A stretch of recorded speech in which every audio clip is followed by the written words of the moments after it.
Alors l'enjeu de la décarbonation concerne tous les acteurs et tous les secteurs, y compris celui du transport et du fret. Paul Ledev, chargé de mission pour Fret 21, merci de nous rejoindre aujourd'hui pour nous présenter les perspectives de décarbonation du fret et comment accompagner le secteur du transport dans la transition énergétique. Je vous laisse la salle. Merci.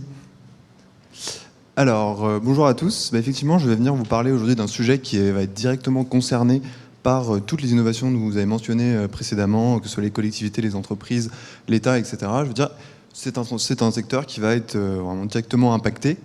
Directement impacté parce qu'aujourd'hui, quand même, le transport, ça représente, c'est le premier poste d'émission en France, ça représente à peu près 30% des émissions de gaz à effet de serre sur le territoire, avec à peu près le transport de marchandises, aujourd'hui, qui va représenter 10 à 12%.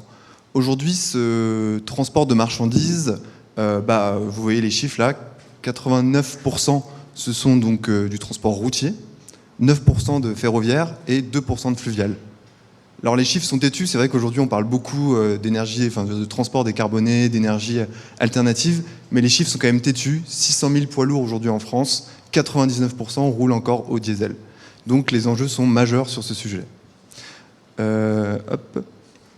Ça c'est un graphique pour vous montrer en fait l'évolution du transport de marchandises ferroviaire depuis donc les années 70. On voit qu'en France on a perdu quand même une grosse capacité par rapport à nos voisins européens. Ce qu'il faut savoir, c'est que le transport de marchandises, le transport en général d'ailleurs, en Europe est le seul secteur qui a vu ses émissions augmenter depuis les années 90. Donc il y a quand même énormément de choses à faire sur ce secteur. Donc aujourd'hui, en termes de perspectives de décarbonation sur le secteur du fret, je dirais qu'il y a deux gros enjeux. Le premier enjeu, ça va être l'enjeu de sobriété et l'enjeu technologique. Je pense qu'on ne pourra pas faire l'un ou l'autre, ça sera l'un et l'autre. Il faut que les deux aillent de pair. Sur la partie sobriété, on va vraiment parler de tout ce qui va être optimisation de l'existant. Donc ça va être de mieux charger les camions, ça va être de mieux penser nos routes. En fait, le but, ça va être d'essayer de éviter le trajet inutile. Le meilleur transport, celui qu'on ne fait pas. Donc il va falloir essayer de trouver des solutions pour éviter du transport inutile. Tout à l'heure, on parlait de réindustrialisation. Ça aura un impact aussi sur le transport. C'est sûr que si vous avez une usine en Chine et que vous la rapatriez en Europe, ça a un impact quand même assez colossal sur le transport. Ça vous évite de trimballer justement des containers sur des milliers de kilomètres et à travers toute la planète. Au niveau des perspectives, il faudrait que ça passe aussi par plus de ferroviaire. Donc le gouvernement a une volonté aujourd'hui de doubler la part du fret ferroviaire, donc de passer cette part modale de 9% à 18% d'ici à 2030. Donc il y a quand même une volonté forte de la part du gouvernement. Et en termes de transition énergétique sur le transport routier, donc de toute façon on ne pourra pas faire sans le transport routier, parce qu'en termes de flexibilité, c'est quand même l'usage qui est préféré par les entreprises aujourd'hui. On a 4 possibilités aujourd'hui. On va avoir du transport électrique, du transport au gaz, du transport en biocarburant et du transport hydrogène. Moi aujourd'hui, je ne suis pas là pour vous dire quelle est l'énergie qui va primer et quelle énergie les entreprises devraient choisir. Je dirais simplement, je vais juste donner la vision que moi j'ai aujourd'hui en tant que représentant des entreprises. C'est un peu cette vision très court terme de je suis une entreprise, j'ai besoin de livrer ma marchandise dans un délai très court. Il faut que mes marchandises elles transitent dans la France pour que je puisse livrer les magasins, pour que les consommateurs puissent les consommer. Aujourd'hui, le transport électrique ne répond pas à la problématique du transport longue distance. Aujourd'hui, les camions, la capacité maximale, c'est 300 km. Donc vous ne pouvez pas faire un Paris-Marseille sur la journée, c'est compliqué. Le transport au gaz, effectivement, on a eu beaucoup de transport au gaz. D'ailleurs, la plupart des camions qui ne sont pas au diesel sont d'ailleurs au gaz. Mais la réduction d'émissions de gaz à effet de serre du gaz naturel, elle est quand même assez faible. Par contre, sur le biogaz, grosse réduction de gaz à effet de serre sur le biogaz. Malheureusement, comme en fait le biogaz est directement injecté dans le réseau de gaz, en fait finalement, comme le prix sont indexés, le prix du biogaz a flambé avec l'augmentation du prix du gaz, ce qui fait qu'en fait aujourd'hui vous avez des transporteurs qui avaient investi dans des camions au biogaz et qui sont aujourd'hui à l'arrêt. Enfin, les camions ont arrêté de fonctionner parce que c'est juste pas rentable de les faire rouler. Donc aujourd'hui le gaz un peu en difficulté là-dessus sur le transport. Après, aujourd'hui, il y a les biocarburants. Biocarburants faits à partir de betterave, à partir d'huile de colza, d'huile recyclée. Donc ça, c'est un usage aussi Aujourd'hui, ce que disent les constructeurs, c'est que biocarburant et biogaz seront les énergies de transition qui vont nous permettre justement de commencer à remplacer un peu tous ces véhicules diesel, et progressivement, la technologie va rattraper sur l'électrique et l'hydrogène. Donc l'hydrogène, je l'ai mis en dernier. Aujourd'hui, les entreprises sont à l'affût, elles regardent ce qui se font. On a des entreprises comme Métro, comme Carrefour qui ont commencé à lancer des pilotes là-dessus, mais pour un usage, je dirais, massifié, pour un usage commun, l'hydrogène ne répond pas aujourd'hui à un besoin de l'entreprise de pouvoir transporter ces milliers de tonnes de marchandises tous les jours. Donc pour l'instant, l'hydrogène, les entreprises sont en attente de ce que le marché peut leur fournir en termes de capacité de transport. Aujourd'hui, on a la réglementation qui arrive assez vite sur ces sujets-là. On va avoir la double réglementation à l'échelle française et européenne. À l'échelle de la France, on va avoir surtout la loi mobilité qui va venir impacter énormément les entreprises. Alors surtout celles qui vont avoir de la mobilité en ville. Aujourd'hui, la loi mobilité, c'est l'interdiction des véhicules diesel dans toutes les métropoles de plus de 100 000 habitants. Donc c'est vrai que ça va avoir un impact quand même assez rapide. Là, à Paris, ça commence déjà à arriver sur les critères, je crois, 3 ou 4.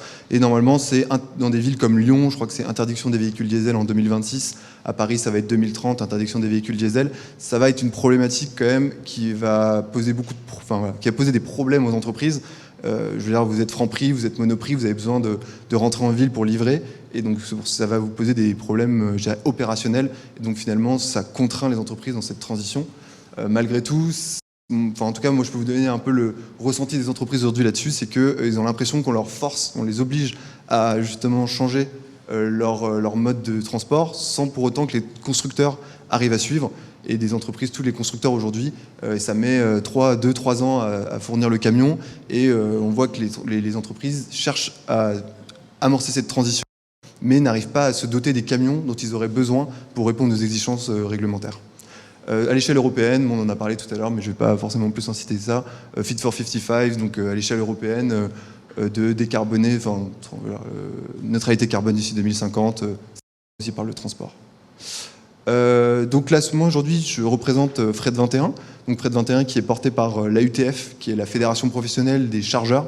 Ce qu'on appelle un chargeur, c'est toutes les entreprises propriétaires de leurs marchandises et qui transportent de la marchandise faisant appel à des transporteurs. Et Fret 21, c'est un dispositif qui est financé par l'ADEME et qui justement cherche à accompagner, à aider les entreprises sur ces sujets de décarbonation du fret. Aujourd'hui, ça fait partie d'un dispositif qui s'appelle le programme EVE. Le programme EVE, ce sont 3 dispositifs. Fret 21 pour les chargeurs, donc les donneurs d'ordre. EVCOM pour les commissionnaires, qui sont des organisateurs de transport qui transportent pour le compte de clients des entreprises comme Geodis, comme DHL, qui transportent à l'échelle du monde. Et les transporteurs qui sont les entreprises qui possèdent les camions et qui font justement ce transport. Objectif CO2 aujourd'hui, c'est un label éco-responsable qui travaille sur justement comment réduire la consommation énergétique des véhicules à travers l'éco-conduite, à travers des nouvelles technologies. Donc Fret 21, grosso modo, c'est un dispositif qui permet aux entreprises de s'engager dans une démarche de réduction de leur impact.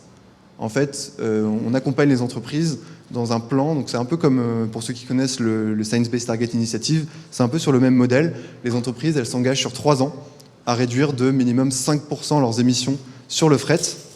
Nous, on leur met à disposition les outils pour réaliser ce bilan carbone du transport, et on les accompagne, on les forme justement sur la réalisation de cette trajectoire, ce plan d'action, et on les accompagne dans la réalisation de ce plan d'action, et on les suit sur les 3 ans pour les aider à accomplir cet objectif.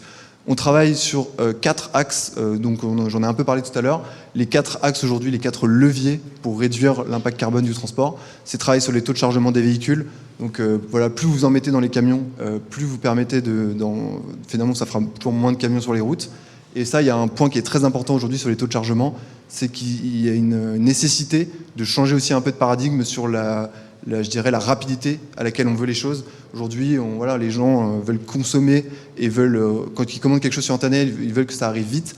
Mais ça a un impact sur les supply chains, ça a un impact sur le transport. Plus vous demandez à ce que les choses arrivent vite, plus le distributeur va mettre une pression sur ses fournisseurs pour que le produit arrive. Et donc, ça va être des camions qui vont sortir des usines à moitié vides parce qu'il faut répondre à cette demande. Et donc, moi, en tout cas, ce qu'on dit chez Fret 21, c'est détendons un peu ces supply chains, permettons justement à ces industriels de souffler et de pouvoir sortir des camions pleins à la sortie des usines et évidemment de vouloir toujours aller plus vite finalement dans rapidité de la livraison. Après, travailler sur les distances parcourues, éviter les trajets inutiles, ça c'est vraiment évident, mais pour autant, je vous assure qu'il y a énormément de choses à faire aujourd'hui là-dessus.